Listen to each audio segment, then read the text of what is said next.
सनईचा आवाज, गुलाब आणि झेंडूच्या फुलांची सजलेली वरात आणि उंबरठ्यावर उभी असलेली ती लाजाळू नवरी म्हणजे कोमल. तिच्या डोळ्यात स्वप्नांचा सागर होता. रवी तिचा जोडीदार म्हणून तिच्या आयुष्यात आला होता आणि आता सर्वांच्या नजरा त्या दोघांवर खिळल्या होत्या. लग्नाच्या पहिल्या रात्री खोलीत मंद प्रकाश होता. रवीने पडदा बाजूला करून आत पाऊल ठेवले. कोमलने अडखळत विचारले, तुम्ही आलात? रवी हसत म्हणाला, आणखी कुठे जाणार? आता तर आयुष्यभर तुझ्यासोबतच राहायचे आहे. कोमल लाजून गेली. तिने नजर खाली वळवली. तिच्या बागड्यांचा किणकिणाट खोलीतील शांतता भंग करत होता. रवीने हळूच तिचा हात हातात घेतला. कोमल, तू माझी पत्नी म्हणून आलीस हे माझे मोठे भाग्य आहे. कोमल म्हणाली, मलाही तुम्हाला पती म्हणून मिळून खूप आनंद झाला आहे. आपण नेहमी सुखी राहूया. त्यांच्यात खूप वेळ गप्पा सुरू होत्या. कोमल जेव्हा रवीकडे पाहायची तेव्हा तिला वाटायचे की तो जगातील सर्वात चांगला माणूस आहे. लग्नाचे सुरुवातीचे दिवस जणू एखाद्या चित्रपटातील कथेपेक्षा कमी नव्हते. सकाळ सकाळी सासूबाईंचा आवाज गुंजला, सुनबाई चहा बनव. कोमल दचकून उठली. तिने पटकन साडीचा पदर नीट केला आणि स्वयंपाकघरात गेली. ती पहिल्यांदाच सासरच्या स्वयंपाकघरात आली होती. हात थरथरत होते पण चेहऱ्यावर हास्य होते. चुलत नणंद पूजाने थट्टा केली, वहिनी बघा जर चहा चांगला झाला तर आम्ही रोज तुम्हालाच आदेश देऊ. कोमल हसत म्हणाली, ठीक आहे मग, नंतर तक्रार करू नका. त्या दिवशी जेव्हा सर्वांनी चहा पिला तेव्हा प्रत्येकाने तिचे कौतुक केले. कोमलच्या चेहऱ्यावर समाधानाची चमक होती. रवीने हळूच तिच्या कानात म्हटले, आता हे घर खरोखर घर वाटू लागले आहे. लग्नानंतरचे काही महिने सर्व काही खूप छान चाललेले होते. कोमल आपल्या पतीला आणि सासूला आनंदी पाहून स्वतःही आनंदी होती. संध्याकाळच्या वेळी जेव्हा रवी कामावरून परतत असे तेव्हा कोमल दारात उभी राहून त्याची वाट पाहत असे. तुम्ही थकला असाल, जेवण तयार आहे. रवी हसत म्हणायचा, तुझ्या हातचे जेवण खाऊन सर्व थकवा दूर होतो. असे वाटायचे की त्याचे नाते प्रेम आणि विश्वासाच्या पायावर उभे आहे. कोमलला वाटले की तिचे स्वप्न पूर्ण झाले आहे. एक चांगला पती, चांगले कुटुंब आणि सुखी संसार. पण ही तर फक्त सुरुवात होती. कथा अजून मोठी होती आणि वेळ हळूहळू तो चेहरा दाखवणार होता, ज्याची कल्पनाही कोमलने कधी केली नव्हती. लग्नाचे सुरुवातीचे दिवस प्रत्येकासाठी नवीन अनुभवांनी भरलेले असतात.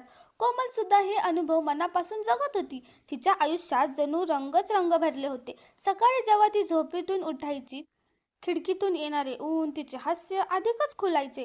ती पटकन तयार होऊन स्वयंपाकघरात जायची आणि रवीसाठी नाश्ता बनवायची. रवीला तिच्या हाताची भाजी खूप आवडायची. एक सकाळी कोमल म्हणाली, रवी लवकर उठा नाहीतर कार्यालयासाठी उशीर होईल. रवी उशीर चेहरा लपवत म्हणाला, अगं थोडा वेळ अजून झोपू दे ना, तुझ्या हाताचा चहा पिऊनच उठेन. कोमल हसत म्हणाली, तर ठीक आहे. ती स्वयंपाकघरात गेली. आलं घातलेला चहा घेऊन आली. रवीने कप हातात घेतला आणि हसत म्हणाला, खरं सांगू तर लग्नामुळे माझे नशीब बदलले आहे. तुझे हास्य आणि तुझा चहा या दोघांनी मला आता आळशी बनवली आहे. कोमल गमतीने म्हणाली, तर मग मी आईला सांगू का की त्यांचा मुलगा आता कामावर जायला तयार नाही? दोघेही हसले. अशाच प्रकारे दिवस जात होते. कोमल हळूहळू सासरच्या वातावरणात रुळू लागली. सासूने तिला अनेक कामं शिकवली. सूनबाई, पीठ मळताना पाणी हळूहळू घाल तरच पोळ्या मऊ होतील. कोमल म्हणाली, हो आई, मी लक्षात ठेवीन. चुलत नणंद आणि दीर नेहमी तिची खेचायचे, वहिनी वाटतंय तुमच्या येण्याने या घरात सर्वांचे वजन वाढणार आहे. तुम्ही खूप छान स्वयंपाक करता. कोमल खोडकरपणे म्हणाली, तर मग तुम्हा सर्वांना रोज उपवास करायला लावू का? घराचा प्रत्येक कोपरा कोमलच्या हास्याने दुमदुमत असे. तिने खरोखर सर्वांचे मन जिंकले होते. वर्षाचा पहिला सण आला, वटपौर्णिमा. तिने पूर्ण मनाने व्रत ठेवले. रवीने विचारले, तुला त्रास झाला असेल ना, दिवसभर भुकेली आणि तहानलेली राहिलीस? कोमल हळूच म्हणाली, हे सर्व तुमच्यासाठीच आहे. तुम्ही आनंदी राहा, दीर्घायुष्य व्हा, हीच प्रार्थना आहे. रवीने तिचा हात हातात घेतला. त्यावेळी दोघांच्या डोळ्यात खोल प्रेम दिसत होते. हळूहळू पूर्ण वर्ष संपले. वाढदिवस, सण, नातेवाईकांच्या मेजवान्या अशा प्रत्येक ठिकाणी कोमल आणि रवीच्या जोडीचे कौतुक व्हायचे. कोमलला वाटायचे की तिने खरोखर एक स्वप्न जगले आहे. पण स्वप्नामागे लपलेले सत्य कधी समोर येईल हे कोणालाही माहीत नव्हते. हळूहळू अशाच प्रकारे 10 वर्ष निघून गेली. त्यांना अनन्या आणि रोहन ही 2 मुलेही झाली. पण आता त्यांच्या नात्याला तडे जाऊ लागणार होते. लग्नाची इतकी वर्ष जणू एखाद्या परीकथेसारखी गेली होती. कोमलला वाटले होते की हा आनंद कायम टिकेल, पण हळूहळू तिला जाणीव होऊ लागली की काहीतरी बदलत आहे. रवी आता पूर्वीसारखा राहिला नव्हता. तो कार्यालयातून उशिरा परतायचा. आल्या आल्या थकल्याचे निमित्त करून शांतपणे जेवण करायचा आणि मग मोबाईल किंवा दूरदर्शनमध्ये हरवून जायचा. कोमल वाट पाहायची की तो तिच्याशी बोलेल, हसेल, थट्टा करेल, पण प्रत्येक वेळी तिची उमेद तुटायची. एका संध्याकाळी कोमल म्हणाली, रवी, आज मी तुमच्या आवडीचे वांग्याचे भरीत बनवले आहे. जरा चाकून बघा. रवी मोबाईलमध्ये व्यस्त राहून म्हणाला, हो हो, ठेव ताटात, नंतर खाईन. कोमल आश्चर्याने म्हणाली, अहो, इतके काय कामात आहात, जेवण तर एकत्र करा. रवी चिडून म्हणाला, कोमल, प्रत्येक गोष्टीवर टोकणे गरजेचे आहे का? कार्यालयाचा ताण समजतो की नाही तुला? कोमल गप्प झाली. तिला वाटले जणू काहीतरी विष पाहिल्यासारखे झाले आहे. रात्री अंथरुणावर कोमल हळूच म्हणाली, तुम्हाला आठवते, आपल्या लग्नाच्या वेळी तुम्ही म्हणाला होतात की माझ्याशी सर्व गोष्टी सांगाल. रवी पाठ फिरवत म्हणाला, कोमल, कृपया झोपू दे, सकाळी मीटिंग आहे. त्याच क्षणी तिचे डोळे पाणावले. तिला जाणवले जणू त्यांच्यात एखादी भिंत उभी आहे. काही दिवसानंतर कोमलने पाहिले की रवी उशिरा रात्रीपर्यंत कोणाशी तरी फोनवर बोलत असतो. तिला विचारायचे होते की कोण आहे, पण तिची हिंमत झाली नाही. ती फक्त शांत उभी राहायची. कोमल मनाशी विचार करायची, हा तोच रवी आहे का ज्याने म्हटले होते की माझे हास्य त्याची दुनिया आहे, की आता माझी जागा दुसऱ्या कोणीतरी घेतली आहे? एका रविवारी जेव्हा दोघेही घरी होते तेव्हा कोमलने हिंमत करून विचारले, रवी, तुम्ही माझ्याशी बोलत का नाही? मी तुम्हाला आता आवडत नाही का? रवी कंटाळून म्हणाला, अरे यार, प्रत्येक वेळी तोच प्रश्न. तुला समजत का नाही की प्रत्येक वेळी प्रेम करायची इच्छा नसते?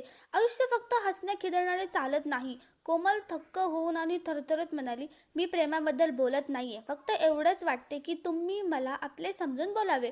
रवी शांतपणे म्हणाला, मला एकटे सोड. कोमल कोलमडून गेली. तिच्या मनात एक वेदना जागी झाली. तिला वाटू लागले की तिच्या जागी रवीच्या आयुष्यात दुसरी कोणीतरी आली आहे. रात्री तिने आरशात स्वतःला पाहिले. चेहऱ्यावर तीच चमक होती, डोळ्यात तोच निरागसपणा होता. तरीही रवी तिच्यापासून दूर का जात आहे? कोमल आरशात पाहून स्वतःलाच विचारू लागली, माझ्यात काय कमी आहे? तिच्या डोळ्यातून अश्रू वाहू लागले. तिला समजत नव्हते की ही त्या न बोललेल्या दुराव्याची सुरुवात आहे, जी पुढे जाऊन एक दरी बनणार आहे. दिवसेंदिवस रवी आणि कोमलमधील शांतता वाढत गेली. आता ते हसणे खिदळणे, त्या छोट्या छोट्या गोष्टी जणू हरवून गेल्या होत्या. कोमल दररोज सकाळी पूर्ण मनाने घरचे कामं करायची, रवीच्या आवडीचा नाश्ता बनवायची. पण रवी आता गुपचूप कार्यालयात निघून जायचा, रात्री उशिरा परतायचा आणि थकल्यासारखा फक्त जेवण झोपून जायचा. रवीचे कार्यालय आता त्याच्यासाठी फक्त कामाची जागा राहिली नव्हती. तिथे त्याची भेट वारंवार सपनाशी होत असे. एक चंचल, धाडसी आणि आकर्षक महिला. सपनाच्या बोलण्याची पद्धत आणि तिचा मोकळा स्वभाव रवीला आकर्षित करत होता. एका दिवशी कार्यालयात उपहारगृहात सपना हसत म्हणाली, रवी, तू नेहमी इतका गंभीर का असतोस? थोडे हलके व्हा. आयुष्य हसण्या खेळण्यासाठी सुद्धा आहे. रवी थोडा हसून म्हणाला, कदाचित घरच्या कटकटीने गंभीर बनवले आहे. सपना खोडकरपणे म्हणाली, तर मग तुम्हाला हसायला शिकवण्याची जबाबदारी माझी आहे. रवी नकळत तिच्या जवळ ओढला जाऊ लागला. संध्याकाळी तो उशिरा घरी परतायचा. कोमल वाट पाहत असायची, पण तिच्या चेहऱ्यावर आता कोणतीही तक्रार नव्हती. कोमल फक्त एवढेच म्हणायची, जेवण ठेवले आहे, खाऊन घ्या. तिचा तो कोरडा आवाज ऐकूनही रवीला काही फरक पडला नाही. तो मोबाईल उचलून सपनाचे संदेश वाचू लागला. तुमचे हास्य आज खूप छान वाटले. शुभरात्री. रवीच्या चेहऱ्यावर एक अनोखी चमक आली. पुढच्या आठवड्यात सपना आणि रवीला एकाच प्रकल्पावर काम करायचे होते. कार्यालयानंतर ते उपहारगृहात भेटू लागले.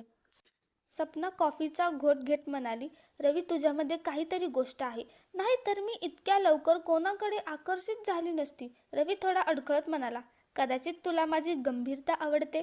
सपना हळूच म्हणाली, नाही, मला तुम्ही आवडता. रवीचे हृदय जोरात धडधडू लागले. त्याला माहिती होते की हा रस्ता चुकीचा आहे, पण तरीही स्वतःला रोखणे कठीण होत होते. घरी कोमलने पाहिले की रवी रात्री उशिरापर्यंत मोबाईलमध्ये व्यस्त असतो. कधी अचानक हसतो तर कधी स्क्रीन लपवतो. एका रात्री तिने विचारले, आजकाल खूप बदलला आहात, काही सांगायचे आहे का? रवी कठोर स्वरात म्हणाला, प्रत्येक गोष्टीचा हिशोब देणे गरजेचे आहे का? मला थोडा स्पेस हवा आहे. कोमल गप्प बसली, पण तिच्या मनात संशयाचे सावट पसरले होते. एक दिवस कोमल दारात रवीची वाट पाहत उभी होती. रात्रीचे 11 वाजले होते. रवी जेव्हा आला तेव्हा त्याच्या कपड्यांमधून सुवासिक अत्तराचा दरवळ येत होता, जो कोमलने कधीच वापरला नव्हता. कोमल हळूच म्हणाली, आज खूप उशीर झाला. सर्व काही ठीक आहे ना? रवी खांद्यावरून पिशवी काढत म्हटले, हो हो, कार्यालयात सभा होती. कोमल अडखळत म्हणाली, पण तुमच्या फोनवर अनेकदा कॉल केला, तुम्ही उचलला का नाही? रवी चिडून म्हणाला, प्रत्येक वेळी टोकू नकोस कोमल, कामात व्यस्त होतो. कोमलचे ओठ थरथरू लागले, पण ती काहीच बोलली नाही. तिच्या मनात शंका घर करू लागली. रवी खोटे बोलत आहे का? पुढच्या दिवशी दुपारी जेव्हा कोमल कपाटात कपडे ठेवत होती, तेव्हा तिला रवीच्या खिशात एक छोटी पावती मिळाली. त्यावर लिहिले होते, cafe cool, 2 cappuccino, 1 chocolate brownie. कोमलचे डोळे भरून आले. ती स्वतःशीच पुटपुटली, तर रवी एकटा नव्हता. संध्याकाळी जेव्हा रवी घरी परतला तेव्हा कोमलने हिम्मत करून विचारले, काल तुम्ही कोणासोबत होतात कॅफेत? रवी चकित होऊन विचार करू लागला, कोणते कॅफे? कोमलने पावती दाखवली. रवी रागाने म्हणाला, तर आता तू माझे खिसे तपासणार का? कोमल, तुला लाज वाटत नाही का? कोमल तुटलेल्या आवाजात म्हणाली, मी काही चुकीचे केले नाही, फक्त मला हे जाणून घ्यायचे आहे की तुमच्यासोबत कोण होते. रवी कडक आवाजात म्हणाला, तुला प्रत्येक गोष्ट जाणून घेण्याचा हक्क नाही, समजले? हे ऐकून तिचे पाय जणू जमिनीलाच खिळले. तिच्या डोळ्यातून अश्रू वाहू लागले. रात्री ती शांतपणे खोलीच्या कोपऱ्यात बसून राहिली. रवी कूच बदलून झोपी गेला. कोमल आपल्या मनाशी लढत होती. माझा पती खरोखर मला फसवतोय की मीच जास्त विचार करते? हळूहळू हा दुरावा आता भांडणात बदलू लागला. रवी छोट्या छोट्या गोष्टीहून रागवायचा. कोमल रडायची. सासूने सुद्धा एक दिवस टोमणा मारला, सुनबाई, माझा मुलगा पूर्वीसारखा राहिला नाही. त्याच्या चिडचिडण्याला तू तर कारणीभूत नाही ना? कोमलने मान खाली घातली. तिच्याकडे कोणतेही उत्तर नव्हते. त्या रात्री तिने ठरवले, जर रवीला माझ्यामुळे त्रास होत असेल तर मी स्वतः त्याच्याशी स्पष्ट बोलेन. पण हे बोलणे त्याच्या नात्याला अजूनच तडे देणार होते. आता घराचे वातावरण बदलले होते. जिथे आधी रवी आणि कोमलचे हास्य दुमदुमायचे, तिथे आता शांतता आणि ताण होता. कोमल सकाळी उठून नाश्ता तयार करायची, पण रवी लक्ष न देता घाईघाईने खाऊन घ्यायचा. कधी कधी तर कार्यालयाचे नाव सांगून नाश्ता न करताच निघून जायचा. एक सकाळी कोमलने ताट पुढे केले, रवी, जरा पराठा खाऊन जा, गरम गरम बनवला आहे. रवी खुर्चीवरून उठत म्हणाला, नाही, आज वेळ नाही, सभा आहे. कोमल हळूच म्हणाली, दररोज सभा? तुम्ही माझ्याशी बसून 2 मिनिटे सुद्धा बोलत नाही. रवी चिडून म्हणाला, कोमल, कृपया मला प्रवचन देऊ नकोस. त्याचा आवाज असा होता जणू कोमलचे अस्तित्वच त्याला ओझे वाटत होते. रात्री कोमलने प्रयत्न केला की वातावरण हलके व्हावे. तिने रवीच्या आवडीचे जेवण बनवले, शाही पनीर, पुलाव आणि रायता. पण रवी घरी परतला तेव्हा त्याच्या चेहऱ्यावर आनंद नव्हता. कोमल हसत म्हणाली, बघा, आज तुमच्या आवडीचे जेवण बनवले आहे. रवीने ताट ढकलले आणि म्हणाला, इच्छा नाहीये, फक्त वरण भात दे. कोमल चकित होऊन म्हणाली, पण का? हे तर तुमचे आवडीचे पदार्थ आहेत. रवी कडक आवाजात म्हणाला, कोमल, प्रत्येक गोष्टीवर प्रश्न नको विचारूस. मी म्हटलो ना, इच्छा नाहीये तर नाहीये. कोमलचे मन भरून आले. ती विचार करत होती, मी इतकी परकी झाले आहे का त्याच्यासाठी? हळूहळू रवीचा हा कोरडेपणा स्पष्ट दिसू लागला. तो रात्री उशिरापर्यंत बाहेर राहायचा, कधी फोनवर हसून बोलायचा, तर कधी अचानक शांत व्हायचा. जेव्हा कोमल खोलीत यायची, एका रात्री कोमलने विचारले, रवी, तुम्ही इतका वेळ कोणाशी फोनवर बोलत होतात? रवी कडक स्वरात म्हणाला, तुला का जाणून घ्यायचे आहे? हे माझे खाजगी आयुष्य आहे. कोमल आश्चर्याने म्हणाली, खाजगी आयुष्य? मी तुमची पत्नी आहे, मला जाणून घेण्याचा हक्क नाही का? रवी रागाने म्हणाला, कोमल, मला त्रास देऊ नकोस. तुझ्याशी बोलून मला चैन मिळत नाही. हे शब्द तिच्या हृदयावर एखाद्या हातोड्यासारखे पडले. ती रात्रभर उशी तोंड लपून रडत राहिली. पुढच्या दिवशी तिच्या बहिणीचा फोन आला. बहीण म्हणाली, कशी आहेस ताई, आणि दाजी कसे आहेत? कोमलने डोळे पुसून खोटे सांगितले, सर्व छान आहे, खूप छान. बाई हसत म्हणाली, ऐकून आनंद झाला, तू नेहमी सुखी राहा. फोन ठेवल्यानंतर कोमल कोसळली, मी सर्वांशी खोटे का बोलत आहे? माझे नाते खरोखर तुटत आहे का? काही दिवसानंतर रवीने स्वतःहून विषय काढला, कोमल, बघ, आपण दोघे कदाचित एकमेकांना समजून शकत नाही आहोत. कोमलने कापत्या आवाजात विचारले, तर मग तुम्हाला वेगळे व्हायचे आहे का? रवी बेसावधपणे म्हणाला, माहीत नाही, पण असे जगणे कठीण आहे. कोमलच्या पायाखालची जमीनच सरकली. हा तोच रवी होता ज्याने कधीतरी म्हटले होते की आयुष्यभर तुझ्यासोबत राहायचे आहे. त्या रात्री कोमल आरशासमोर बसली होती. तिचे हात आपोआप आपल्या भांगापर्यंत गेले जिथे कुंकू होते. तिने अश्रू पुसले आणि स्वतःशीच पुटपुटली, काय खरोखर आता माझे सौभाग्य संपणार आहे? रवीचा कोरडेपणा आता कोमलसाठी सहन करणे कठीण झाले होते. ती वारंवार रडून हार मानू शकत नव्हती. तिने ठरवले होती शांत राहूनच आपल्या पद्धतीने विरोध करायचा. एक सकाळी रवी घाईघाईने तयार होत होता. कोमल, माझा शर्ट का इस्त्री केला नाहीस? कोमल शांत स्वरात म्हणाली, काल रात्री तुम्ही म्हणाला होतात की तुम्हाला माझ्या कोणत्याही गोष्टीची गरज नाही, म्हणून मला वाटले कदाचित कपडे सुद्धा तुम्ही स्वतःहून सांभाळू इच्छिता. रवी चकित होऊन म्हणाला, काय अर्थ आहे याचा? तू माझ्याशी अशा भाषेत बोलतेस? कोमल सावकाश पण ठाम आवाजात म्हणाली, मी तेच करत आहे जे तुम्हाला हवे आहे. दुरावा. रवी काहीच बोलू शकला नाही. त्याला पहिल्यांदा जाणवले की कोमल फक्त गप्प राहून सहन करणारी स्त्री नाही. रात्री जेवणाच्या टेबलावर कोमलने फक्त वरण भात वाढला. रवी थोडा चिडून म्हणाला, फक्त एवढेच? बाकी सर्व कुठे आहे? कोमल स्पष्ट शब्दात म्हणाली, तुम्हाला तर फक्त वरण भातच आवडतो ना, बाकीच्यासाठी तुमची इच्छा नसते. रवीचा चेहरा उतरला. कोमल पहिल्यांदा न भांडता आपला वेदना उपरोधिकपणे बोलून दाखवली होती. हळूहळू कोमलने तिची दिनचर्या बदलली. ती आता रवीशी जबरदस्ती बोलण्याचा प्रयत्न करत नव्हती. ती मुलांसोबत वेळ घालवू लागली, पुस्तके वाचू लागली आणि मंदिरात जाऊ लागली. एका दिवशी शेजारीण म्हणाली, वहिनी, तुम्ही आधी नेहमी रवीसोबत दिसायचा, आता तर एकटाच दिसता. कोमल हसून म्हणाली, आता मी स्वतःला सुद्धा वेळ द्यायला शिकले आहे. त्या हास्यामागे दुःख होते, पण आत्मसन्मान सुद्धा होता. एक संध्याकाळी रवी कार्यालयातून परतला तेव्हा त्याने पाहिले की कोमल पूजेचे ताट घेऊन बसली होती. तिच्या चेहऱ्यावर एक विचित्र शांतता होती. रवीने विचारले, हे सर्व अचानक का? कोमल हळूच म्हणाली, जेव्हा माणसाला आपल्या नातात सहारा मिळत नाही तेव्हा तो देवाचा सहारा घेतो. रवी आतून हादरला. त्याला पहिल्यांदाच जाणवले की कोमल खरोखर त्याच्यापासून दूर जात आहे. रात्री अंथरुणावर कोमल उशीवर डोके ठेवून पुस्तक वाचत होती. रवीने बोलण्याचा प्रयत्न केला, तू आजकाल खूप बदलली आहेस. कोमलने पुस्तकावरून नजर न हटवता म्हटले, हो, जेव्हा परिस्थिती माणसाला बदलते तेव्हा त्याला स्वतःला सुद्धा बदलावे लागते. रवी हळूच म्हणाला, म्हणजे आता तू माझ्याकडून कोणतीही अपेक्षा ठेवत नाहीस? कोमलने पुस्तक बाजूला ठेवत म्हटले, अपेक्षा तिथेच ठेवली जाते जिथे विश्वास असतो. हे ऐकून रवी शांत झाला. त्याला जाणवले की कोमलचा हा मूक विरोध तिच्या रागापेक्षा कितीतरी जास्त जड आहे. कोमलने ठाम ठरवले होते की आता ती तुटणार नाही. ती आपल्या आत्मसन्मानाला सर्वात वर ठेवेल. एका संध्याकाळी शेजारणीने टोमणा मारला, वहिनी, तुमचे पती तर खूपच देखणे आहेत. कार्यालयात सर्व त्यांच्याकडेच बघत असतील. एखादी स्त्री त्यांच्यावर जाळं तर टाकणार नाही ना? कोमलने कृत्रिम हास्य दिले आणि आतून तिचे हृदय थरथरले. सपना आता रवीच्या आयुष्यात पूर्णपणे शिरली होती. ती त्याला फोनवर गोड बोलायची, कार्यालयात जवळ बसायची आणि वारंवार हेच दाखवायची की तुमची पत्नी तुम्हाला समजू शकत नाही, पण मी समजते. रवीला हे ऐकायला चांगले वाटायचे. तो विसरू लागला होता की घरी एक स्त्री आहे जी शांतपणे त्याच्यासाठी सर्व काही सहन करत आहे.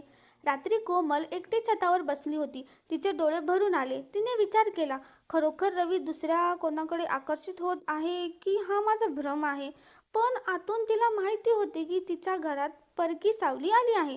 कोमल आता दररोज रवीच्या वागण्यातील बदल स्पष्टपणे अनुभवत होती. आधी जो पती उशीर झाल्यावर एक फोन नक्की करायचे, आता अनेकदा मध्यरात्रीपर्यंत कोणतीही बातमी नसायची आणि जेव्हा यायचे तेव्हा मोबाईलला चिटकून राहायचे. एका सकाळी नाश्त्याच्या टेबलवर कोमल हळूच म्हणाली, रवी, आजकाल तुम्ही खूप व्यस्त झाला आहात.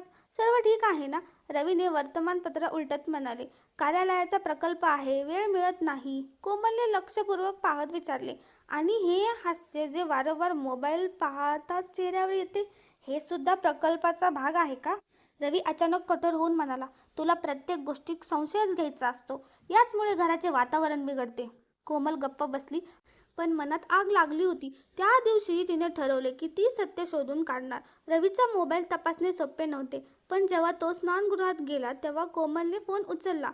तो लॉक होता. कोमल मनात म्हणाली, इतक्या वर्षात कधी पासवर्ड लावला नाही, आता अचानक का?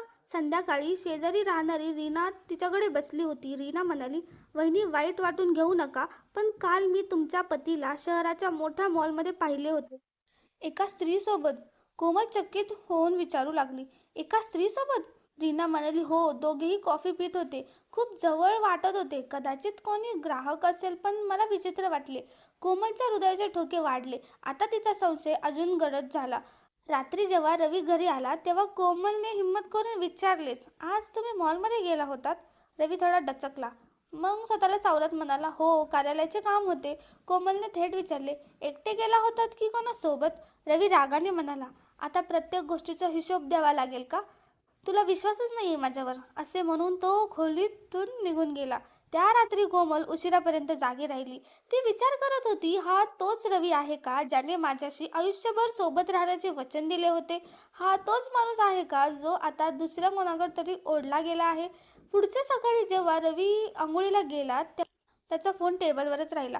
कोमलने हिम्मत करून पुन्हा प्रयत्न केला. यावेळी तिने पाहिले की स्क्रीनवर एका संदेशाची सूचना चमकत होती. रवी, काल खूप छान वाटले. पुढच्या वेळी अजून जास्त वेळ हवा आहे. सपना. तिचे हात थरथरू लागले. तिच्या डोळ्यासमोर आता सत्य स्पष्ट झाले होते. ती पुटपुटली, तर ही आहे ती परकी सावली जिने माझ्या घराचा पाया हलवला आहे. कोमलने रात्रभर डोळा लावला नाही. तिच्या मनात वादळ सुरू होते. सपनाच्या त्या संदेशाने तिच्या विश्वासाचा पाया तोडून टाकला होता. सकाळ होताच तिने निश्चय केला, आता रवीशी थेट बोलावे लागेल. नाश्त्याच्या टेबलवर कोमलने रवीच्या नजरेला नजर देऊन विचारले, रवी, तुला मला काही सांगायचे आहे का? रवी डचकून म्हणाला, काय अर्थ आहे? कोमल म्हणाली, म्हणजे हे की तुझ्या फोनवर सपना नावाची स्त्री संदेश का पाठवत आहे, तेही हृदयाच्या चिन्हासोबत. रवीचा चेहरा उतरला. काही क्षण तो शांत राहिला. मग खुर्ची ढकलून उभा राहिला. तो रागाने म्हणाला, तू माझी हेरगिरी करतेस? तुला माझ्या फोनमध्ये डोकवण्याचा अधिकार कोणी दिला? कोमल कडवटपणे म्हणाली, अधिकार मला या वर्षांच्या संसाराने दिला आहे. मी तुझ्यासोबत सर्व काही वाटून घेतले आहे. तुझे सुख दुःख, तुझ्या घरचे खर्च, तुझी मुले. तर मला हेही जाणून घेण्याचा अधिकार आहे की माझ्या पतीच्या आयुष्यात ही सपना का येत आहे? खोलीत भारी शांतता पसरली. रवी इकडे तिकडे फिरू लागला, जणू काही निमित्त शोधत असावा. ती ती फक्त कार्यालयातील सहकारी आहे, प्रकल्पावर काम करत आहे. जास्त विचार करू नकोस, कोमल मोठ्या आवाजात म्हणाली. कार्यालयातील सहकारी मध्यरात्री प्रेमाचे संदेश पाठवते आणि तू तिच्यासोबत मॉलमध्ये कॉफी पितोस? हा कोणता प्रकल्प आहे? रवीकडे उत्तर नव्हते. त्याने रागाने हात आपटून म्हणले, बस, आता मला अजून काही ऐकायचे नाही. तुझा संशय तुला वेडे बनवेल. कोमलचे डोळे भरून आले. संशय मी करत नाहीये, संशय तू स्वतः निर्माण केला आहेस. जर नियत साफ असती तर लपवण्याची गरज काय होती? पासवर्ड लावण्याची गरज काय होती? रवी दरवाजा आपटून बाहेर निघून गेला. त्याची पाठ पाहत असताना कोमलच्या डोळ्यातून अश्रू वाहू लागले. त्या रात्री मुलांनी विचारले, आई, बाबा तुझ्यावर का रागावले आहेत? कोमल डोळे पुसत म्हणाली, काही नाही बाळा, फक्त कामाचा ताण आहे. पण मनातून ती विचार करत होती, आता ही लढाई लांब चालणार आहे.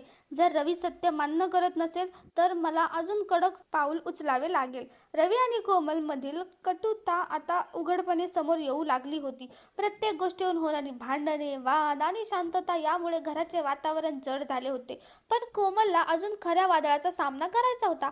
त्या संध्याकाळी कोमल मुलांना शाळेतून आणायला जात होती. वाटेत तिने पाहिले की रवी कार्यालयातून बाहेर येत आहे आणि त्याच्यासोबत एक स्त्री होती. लांब मोकळे केस, आधुनिक कपडे, ओठांवर हलके हास्य. ती स्त्री सपना होती. रवीने तिला गाडीपर्यंत सोडले आणि जाता जाता तिच्या हाताला स्पर्श केला. कोमलचे डोळे राग आणि अपमानाने भरून आले. रात्री कोमल गंभीर स्वरात म्हणाली, रवी, मी आज सर्व काही माझ्या डोळ्यांनी पाहिले आहे. रवी चकित झाल्याचे नाटक करत म्हणाला, काय पाहिलेस? कोमल म्हणाली, तू आणि सपना कार्यालयातून बाहेर पडून हात पकडत होतात. हे सर्व काय आहे? रवी काही वेळ शांत राहिला. मग चिडून म्हणाला, तर काय झाले? जर मैत्रीण आहे आणि हात पकडला तर काय आभाळ कोसळले? तुला माझ्या आयुष्यात ढवळाढवळ करण्याची इतकी सवय का आहे?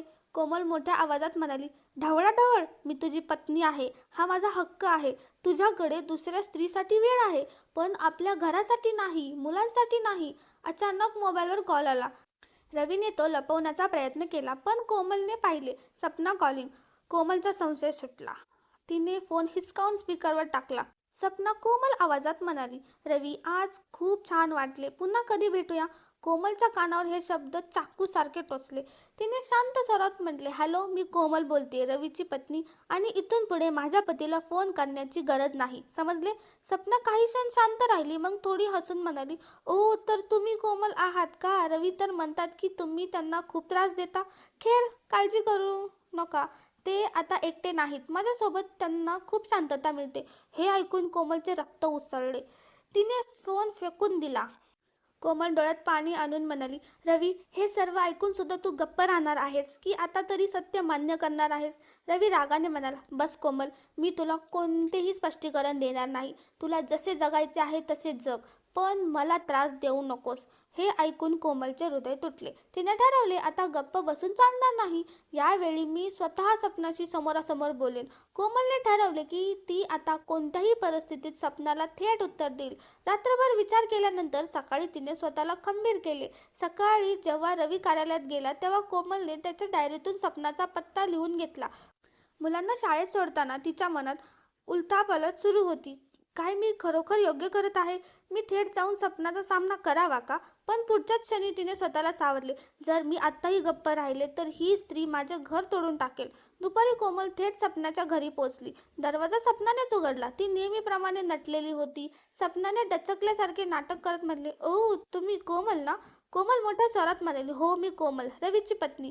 सपना न अडखळता हसत राहिली. आत या, पाहुणी म्हणून आला आहात तर कॉफी पाजते. कोमल म्हणाली, पाहुणी म्हणून आलेली नाहीये, मी फक्त हे जाणून घ्यायला आले आहे की तुला नक्की काय हवे आहे. सपना आरामात सोफ्यावर बसली आणि म्हणाली, मला काय हवे आहे? खूप सोपे, रवी. कोमल डोळे लाल करून म्हणाली, लाज वाटत नाही दुसऱ्याच्या पतीवर नजर ठेवताना? सपना हसून म्हणाली, लाज? कोमल, हे जग बदलले आहे. जर रवी तुझ्यासोबत सुखी असता तर माझ्याकडे कशाला आला असता? कोमलचे मन बसले पण तिने हिंमत हारली नाही. तू कितीही हुशारी दाखव पण एका पतीचे प्रेम आणि आईचा त्याग तू कधीही हिरावून घेऊ शकत नाहीस. रवी आज तुझ्या मागे वेडा असू शकतो पण उद्या त्याला त्याच्या चुकीची जाणीव नक्की होईल. सपनाने टाळ्या वाजून उपरोधिकपणे म्हटले, वाह, किती छान संवाद बोलतेस तू. पण सत्य हे आहे की रवीला आता तुझ्यासोबत राहायचे नाहीये. त्याला प्रेम आणि शांतता हवी आहे, जी मी त्याला देते. कोमल उभी राहिली. डोळ्यात अश्रू होते पण आवाज मजबूत होता. तू कितीही जाळेवीन, मी तुला जिंकू देणार नाही. हे फक्त पती पत्नीचे नाते नाही, यात मुलांचे भविष्य सुद्धा आहे. आणि मी माझ्या मुलांचे घर तुटू देणार नाही. सपनाने हसत शेवटचा बाण सोडला. तर बघू घेऊ, युद्ध सुरू झाले आहे. आता बघूया विजय कोणाचा होतो, तुझ्यासारख्या त्यागी पत्नीचा की माझ्यासारख्या प्रेम देणाऱ्या प्रेयसीचा. कोमल काहीही न बोलता तिथून निघाली पण तिच्या मनात आता पूर्वीपेक्षा जास्त राग होता. मला माझ्या मुलांसाठी लढावेच लागेल. सपना आणि कोमलच्या भेटीने आगीत तेल ओतण्याचे काम केले. सपनाने त्याच दिवशी संध्याकाळी रवीला फोन केला आणि नाटकीय पद्धतीने म्हटले, रवी तुझी बायको आज माझ्या घरी आली होती. रवी डचकून म्हणाला, काय? कोमल तिथे का गेली होती? सपना निरागसपणे म्हणाली, ती मला सांगत होती की मी तुला सोडून द्यावे, जणू मी तुझा आनंद हिरावून घेत आहे. रवीचा राग अनावर झाला. हद्द आहे कोमलची, तिला तुला त्रास द्यायचा कोणताही हक्क नाही. सपना हळूच म्हणाली, राहू दे ना, मला फक्त तू सुखी हवा आहेस. तू माझ्यासोबत असो या नसो. पण खरं सांगू रवी, तुझ्याशिवाय राहणे आता माझ्यासाठी कठीण आहे. रवी हतबल झाला. त्या रात्री रवी घरी आला तेव्हा अगदी गप्प होता. कोमलने जेवण वाढले पण त्याने जेमतेम 2 घास खाल्ले आणि उठला. कोमल हळूच म्हणाली, रवी काही बोलायचे आहे? रवी कठोर स्वरात म्हणाला, आत्ता नाही, थकलोय. कोमलचे हृदय तुटले. तिला समजले की सपनाने तिची चाल खेळली आहे. हळूहळू घरचे वातावरण खूप बदलू लागले. रवी रात्री उशिरापर्यंत बाहेर राहू लागला. मुले विचारायची, आई बाबा रोज उशिरा का येतात? कोमल खोटे हसत म्हणायची, कार्यालयात काम जास्त आहे बाळा. पण मुलेही समजू लागली होती की घरात काहीतरी बिघडले आहे. शेजाऱ्यांच्या कुजबुजीला सुरुवात झाली होती. एका दिवशी परिसरातील 2 स्त्रिया आपापसात बोलत होत्या. ऐकले का? रवीचे कोणासोबत तरी चालू आहे. हो, लोक नावही घेत आहेत. कोमलची इज्जत घालवेल हा माणूस. कोमलने हे ऐकले. तिच्या डोळ्यातून अश्रू आले पण तिने ठरवले की आता रवीला आरसा दाखवण्याची वेळ आली आहे. दुसरीकडे सपनाने रवीवर पूर्ण जाळे टाकले होते. जेवण, भेटवस्तू आणि गोड बोलणे. ती रवीला हे पटवून देत होती, खरा आनंद फक्त तिच्याकडेच आहे. एका संध्याकाळी स्वप्ना म्हणाली, रवी आता जास्त वाट बघू नकोस. आयुष्य छोटे आहे आणि आपल्याला सुखी राहण्याचा हक्क आहे. रवीने थोडा वेळ गप्प राहून म्हटले, तू बरोबर बोलतेस. आता निर्णय घ्यावाच लागेल. कोमलला त्याच रात्री रवीच्या खिशात सपनाने लिहिलेले एक पत्र सापडले. त्यात स्पष्ट लिहिले होते, रवी आता मी तुला स्वतःपासून लांब बघू शकत नाही. आपल्याला लवकरच एक व्हावे लागेल. कोमलचे डोळे पाणावले पण यावेळी फक्त दुःख नव्हते तर एक आग होती. जर हे नाते तुटत असेल तर मी शांतपणे तुटणार नाही. मी माझ्या मुलांचा आधार बनेन आणि रवीला सुद्धा त्याच्या चुकीची जाणीव करून देईन. रवी आणि सपनाच्या संबंधाची चर्चा आता पूर्ण परिसरात आणि नातेवाईकांमध्ये पोहोचली होती. लोक आता पाठीमागे नाही तर उघडपणे बोलू लागले होते. एक दिवस कोमल जेव्हा भाजी आणायला गेली तेव्हा शेजारच्या 2 स्त्रिया तिथेच उभ्या होत्या. सीमा म्हणाली, अरे ही तर तीच आहे ना जिच्या पतीने सपना नावाच्या स्त्रीसोबत काहीतरी सुरू आहे. सुषमा हसून म्हणाली, हो, सर्वांना माहीत आहे. ही बिचारी दिवसभर राबते आणि तिचा माणूस बाहेर मजा करतो. कोमलने सर्व ऐकले. तिचा चेहरा लाल झाला, पण तिने काहीही उत्तर दिले नाही. डोळ्यात पाणी आणून ती भाजी घेऊन शांतपणे घरी परतली. काही दिवसांनंतर रवीचे मामा घरी आले. जेवताना त्यांनी उपरोधकपणे विचारले, "रवी, लोक तुझ्याबद्दल खूप उलटसुलट बोलत आहेत. हे सर्व खरे आहे की फक्त अफवा?" रवी गोंधळला आणि चिडून म्हणाला, "लोकांचे काम आहे बोलणे, मला परवा नाही." कोमल शांतपणे जेवण वाढत होती, पण मामांनी तिच्याकडे बघून म्हटले, "सुनबाई, पती जरा भरकटला तर पत्नीलाच सांभाळावे लागते. स्त्रीने सहन करायला शिकले पाहिजे." कोमलचे हृदय जळले. का नेहमी स्त्रियांकडूनच अपेक्षा केली जाते की तिनेच सहन करावे? पुरुष काहीही करो, सर्व काही फक्त स्त्रियांनाच का सोसावे लागते? चूक पतीची असली तरी टोमणे आणि सल्ला पत्नीलाच झेलावे लागतात. मुलगी शाळेतून रडत घरी आली. अनन्या म्हणाली, "आई, सर्व मुले मला चिडवत होती, म्हणत होती की तुझे बाबा दुसऱ्या स्त्रीसोबत राहतात. त्यांनी तुम्हा सर्वांना सोडले आहे." कोमलने तिला छातीशी कवटाळले. "बाळा, इतरांच्या बोलण्याकडे लक्ष नको देऊस. आपण खंबीर आहोत." पण तिच्या मनात वादळ उठले होते. आता विषय फक्त तिच्या आणि रवीपर्यंत मर्यादित नव्हता, तर मुलांचे आयुष्यही पणाला लागले होते. दरम्यान परिसरातील काही ज्येष्ठांनी रवीला बोलवले. सुहास काका म्हणाले, "रवी, लग्न म्हणजे काही खेळ नसतो, ती एक जबाबदारी असते." रामनाथ काका म्हणाले, "तू आपल्या बायको मुलांना सोडून दुसऱ्या स्त्रीच्या मागे धावशील तर तुझी प्रतिष्ठाही जाईल आणि घरही." रवीने सर्वांचे बोलणे दुर्लक्षित केले आणि अहंकाराने म्हणाला, "हे माझे वैयक्तिक आयुष्य आहे, यात कोणालाही ढळढळ करण्याचा अधिकार नाही." ज्येष्ठांनी रागाने मान हलवली, पण कोमलला समजले की तिचे जीवन आता सोपे राहणार नाही. एका दिवशी रवी रागाने घर सोडून निघून गेला. आता तो सपनासोबतच राहू लागला होता. त्या रात्री कोमलने खूप अश्रू ढाळले. ती रात्रभर झोपू शकली नाही. सकाळी तिने स्वतःला म्हटले, "जर मी आज गप्प राहिले तर नेहमीच गप्प राहावे लागेल. मला माझ्या आणि मुलांच्या सन्मानासाठी उभे राहावे लागेल." तिच्या डोळ्यातून अश्रू वाहत होते, पण मनात एक अटूट जिद्द जागी झाली होती. सपनाला जेव्हा हे समजले की आता तिच्या आणि रवीच्या संबंधाची चर्चा पूर्ण कार्यालयात आगीसारखी पसरली आहे, तेव्हा तिला जराही लाज वाटली नाही. उलट तिने विचार केला, आता लपवण्यात काय फायदा? सर्वांना सांगून टाकू की रवी आता माझा आहे. एक दिवस कोमल मुलांना शाळेत सोडून परतत असताना वाटेत सपना भेटली. सपनाने मुद्दाम मोठ्या आवाजात म्हटले, "अगं कोमल, ऐकले आहे, लोक बोलत आहेत, पण बघ, सत्यापासून कोणी पळू शकत नाही. रवी आता माझ्यासोबत जास्त सुखी आहे." कोमलचा चेहरा रागाने लाल झाला. "सपना, तू स्त्री असून दुसऱ्या स्त्रीचे घर तोडण्यात कसला आनंद मिळवतेस?" सपना मोठ्याने हसली. "घर ते असते जिथे पुरुषाचे मन लागते. जर त्याचे मन तुझ्याकडे असते तर तो माझ्याकडे कशाला आला असता?" तिथे असलेल्या स्त्रिया हे सर्व ऐकून कुजबुजू लागल्या. दुसरीकडे सपनाने रवीला चेतावणी द्यायला सुरुवात केली आणि त्याने कोमलचे घर आणि मालमत्ता हडपण्याचा प्रयत्न करावा. "बघा, तुमची बायको तर आता पूर्ण परिसराचा हसण्याचा विषय बनली आहे. चांगले होईल की तुम्ही उघडपणे माझ्यासोबत राहा आणि त्यांच्याशी सर्व नाते तोडून टाका." रवी सुद्धा सपनाच्या मोहात अडकला होता. रवी हसत म्हणाला, "हो सपना, आता वेळ आली आहे की मी सर्वांना सांगून टाकावे की मी कोणावर प्रेम करतो." सपनाने आपल्या कार्यालयातील आणि परिसरातील काही मैत्रिणींना घरी बोलवले आणि सर्वांसमोर रवीचा हात धरून सांगितले, "बघून घ्या, हा माझा आहे. रवी आणि मी एकमेकांवर प्रेम करतो. आता मला कोणाची भीती नाही." लोक थक्क झाले. काहींनी टाळ्या वाजवल्या तर काहींनी नापसंती दर्शवली. कोमलला जेव्हा हे समजले तेव्हा तिचे हृदय पूर्णपणे तुटून विखरले. पण अश्रू पुसून तिने विचार केला, "आता खूप झाले. सपना कितीही चाली खेळू दे. मला माझ्या मुलांसाठी आणि आत्मसन्मानासाठी उभे राहावेच लागेल." पुढच्या दिवशी शेजारच्या स्त्रियांमध्ये कोमलने स्वतःहून जाऊन सांगितले, "रवी जर त्या दुसऱ्या स्त्रीकडे म्हणजे सपनाकडे राहू इच्छित असेल तर राहू दे. आजपासून माझे आणि माझ्या मुलांचे रवीशी कोणतेही नाते नाही. आता मी स्वतःसाठी आणि माझ्या मुलांसाठी खंबीरपणे उभे राहीन."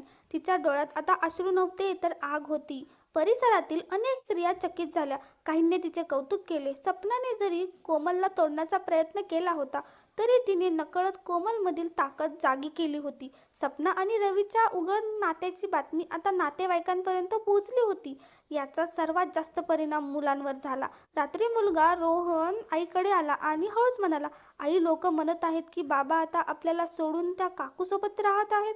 हे खरे आहे का?" रोहनच्या त्या निरागस प्रश्नाने कोमलचे काळीज चिरले गेले.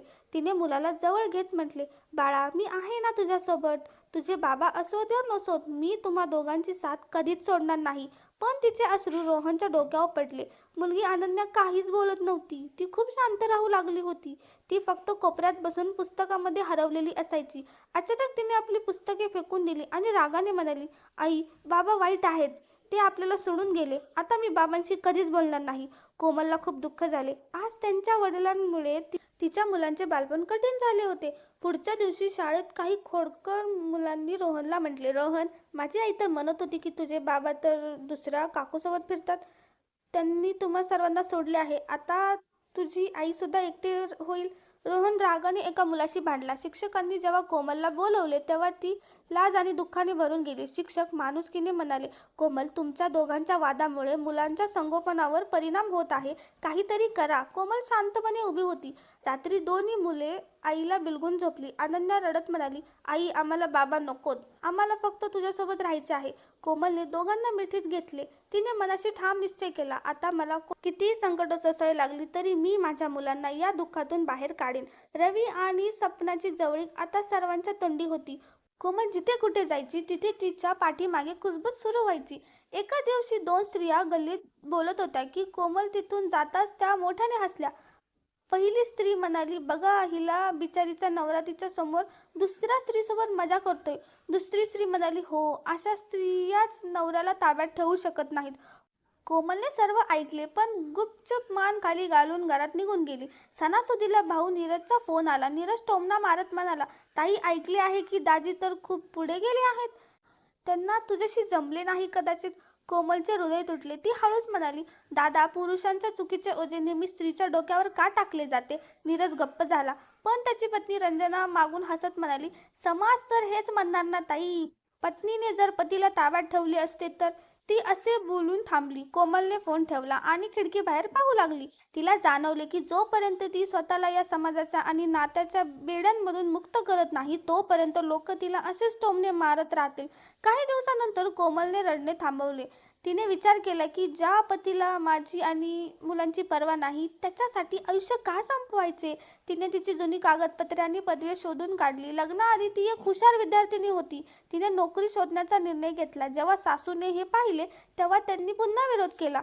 सासू, सुनबाई, आपल्या घराण्याची इज्जत आधीच धुळीला मिळाली आहे. आता तू बाहेर जाऊन नोकरी करणार का? कोमल, आई, जेव्हा तुमचा मुलगा घराबाहेर दुसऱ्या स्त्रीसोबत फिरत होता तेव्हा घराण्याची इज्जत कुठं होती? आता मला माझ्या मुलांचे पोट भरण्यासाठी आणि त्यांना ताठ मानेने जगायला शिकवण्यासाठी हे करावेच लागेल. सासूबाईकडे यावर कोणतेही उत्तर नव्हते. दुसरीकडे सपनाच्या घरी रवीला आता वास्तवाची जाणीव होऊ लागली होती. सपनाला फक्त रवीचा पैसा आणि त्याचे ऐशोआरामाचे जीवन हवे होते. घराची जबाबदारी, स्वयंपाक किंवा रवीची काळजी घेण्यात तिला रस नव्हता. रवी, सपना, आज मला खूप भूक लागली आहे. काही बनवले आहेस का? सपना, रवी, मी तुझे काम करण्यासाठी इथे आलेली नाहीये. आपण बाहेरून मागूया किंवा तू स्वतः काहीतरी बनव. रवीला आता कोमलच्या हाताच्या चवीची आणि तिच्या मायेची आठवण येऊ लागली. याला जाणीव झाली की बाहेरील चमकधमक आणि घरातील निस्वार्थ प्रेम यात खूप फरक असतो. एका संध्याकाळी रवी अपराधी भावनेने घरी परतला. त्याला वाटले की कोमल त्याला नेहमीप्रमाणे माफ करेल. पण जेव्हा त्याने घरात पाऊल ठेवले तेव्हा दृश्य बदलले होते. कोमल तिच्या कामाच्या कपड्यांमध्ये तयार होती आणि मुले आनंदाने अभ्यास करत होती. रवी, कोमल, मला समजले आहे की मी चुकलो. सपना फक्त पैशाची हाव असलेली स्त्री आहे. मला पुन्हा घरी यायचं आहे. कोमल शांतपणे त्याच्याकडे बघत म्हणाली, रवी, हे घर आता फक्त माझे आणि माझ्या मुलांचे आहे. तू या घराचा आणि आमचा विश्वास खूप आधीच तोडला आहेस. तुला सुख हवे होते ना? मग आता तुझ्या त्या आवडत्या आयुष्यातच राहा. माझ्या आयुष्यात आता तुझी गरज उरलेली नाही. रवी, पण मुलांचे काय? मी त्यांचा बाप आहे. अनन्या धावत येत, नाही, ज्या बाबांनी आमच्या आईला रडवले ते आमचे बाबा असू शकत नाहीत. आम्हाला फक्त आईसोबत राहायचे आहे. रवी निरुत्तर झाला. त्याला समजले की त्याने स्वतःचा संसार आपल्या हाताने उद्ध्वस्त केला आहे. कोमलने दरवाजा बंद केला. फक्त रवीसाठी नाही तर तिच्या आयुष्यातील त्या सर्व दुःखांसाठी. तिने आता स्वतःची एक वेगळी ओळख निर्माण केली होती. समाज आजही बोलत होता पण आता ताठ मानेने चालणाऱ्या कोमलला पाहून लोकांच्या टोमण्यांचे रूपांतर आदरात झाले होते. तिने सिद्ध केले की स्त्री ही केवळ त्याग करणारी मूर्ती नसून वेळ आल्यावर स्वतःचे रक्षण करणारी शक्ती देखील आहे. धन्यवाद.